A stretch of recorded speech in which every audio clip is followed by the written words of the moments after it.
everyone, my name is Jailin Dalal. I am currently doing my bachelor's in electronics and communication from Nirma University. I am also an intern at RoboKits India.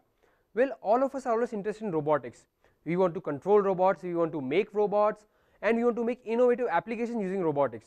Well, I was always searching for this perfect platform that could help me do all of these tasks. And so today I will be talking to you all about the Rhino board, which is the new platform or the new board that has been designed by RoboKits India. So I will go over the board details, the layout, and why, what the different features this board offers, and why is it very unique from the other development boards. So now let us see the Rhino board. So over here I have the Rhino board. As you can see over here, it's very small and compact. Now let us start with the power supply. So this is the power supply over here.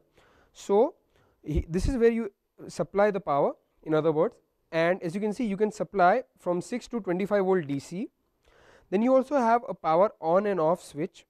Then you have two on board 1 ampere motor drivers, using which you can control up to 4 DC motors, or you can control up to 2 servo motors. Now the unique thing about these motor drivers is that they have a built-in protection. So in case your motor drivers get heated, they don't burn out. Now you can see over here that it has an Atmega 16 chip, and to access the different ports of this Atmega 16 chip, you are provided with the male headers. So these are the 3 different ports whose pins you can access using these male headers. Now in case you feel that you require more input pins or output pins, you can always use the expansion header over here to increase your capabilities. Then you have 2 switches over here. Of course, one of the switches is a reset switch. Then you have an on-board LCD connector, as you can see over here. So you can directly connect your LCD over here. You can adjust its contrast by moving or turning the potentiometer over here. Then in case you want to connect a PS2 remote, that is the PlayStation 2 remote, you can always use the same pins. That is again very unique. Then you have an on-board IR module. So in case you want to develop applications where you want to control the final application using a remote over infrared, you can do that using this board because of this infrared module over here.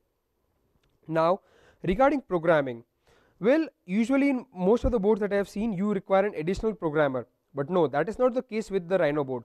You can easily program the Rhino board via a USB cable. You can see that it is a USB port over here. All you need is a USB cable and the software that has been provided with the CD that comes along with this Rhino board. The CD that comes along with this Rhino board also has sample codes and the datasheets and further information that you will require about this board.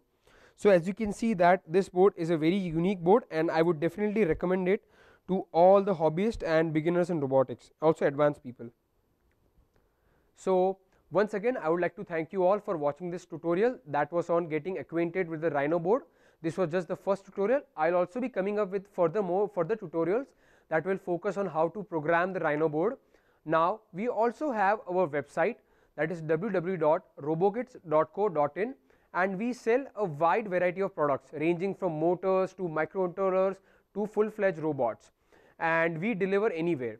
So you can feel free to check our website, and also if you have any queries, you can always shoot a mail at info@robokits.co.in. Thank you everyone once again for watching this tutorial.